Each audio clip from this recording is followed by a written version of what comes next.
Hello everybody, Tom Emmer here, and this week I want to talk to you about the Miner Act I introduced last week and correct any misinformation that you might have heard about this legislation and explain why this fix is needed.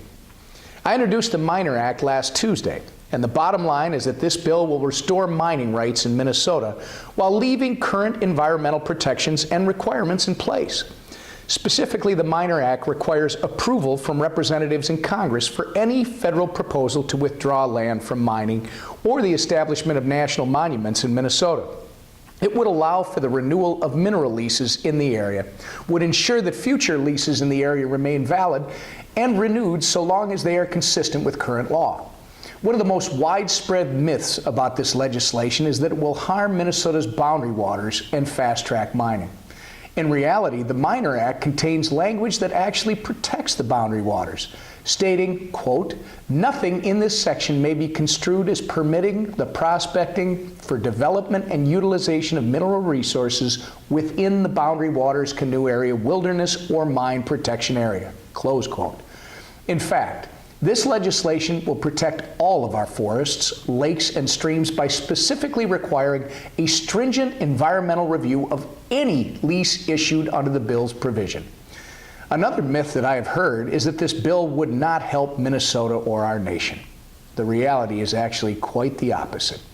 In their final hours, the Obama administration enacted a series of thoughtless anti-mining policies.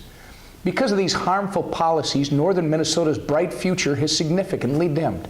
Thousands of miners and their families and the communities that depend on them are barely getting by.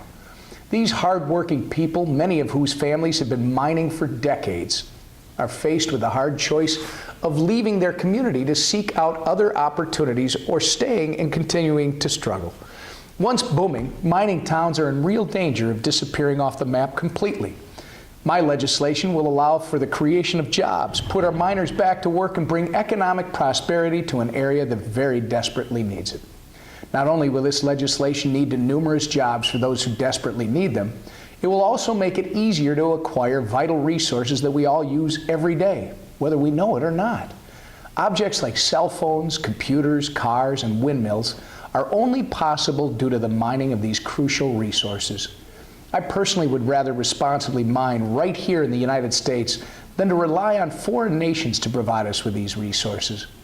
Many foreign nations do not abide by any sort of the environmental standards we require for these projects, nor do they have the same worker protections we have in this country.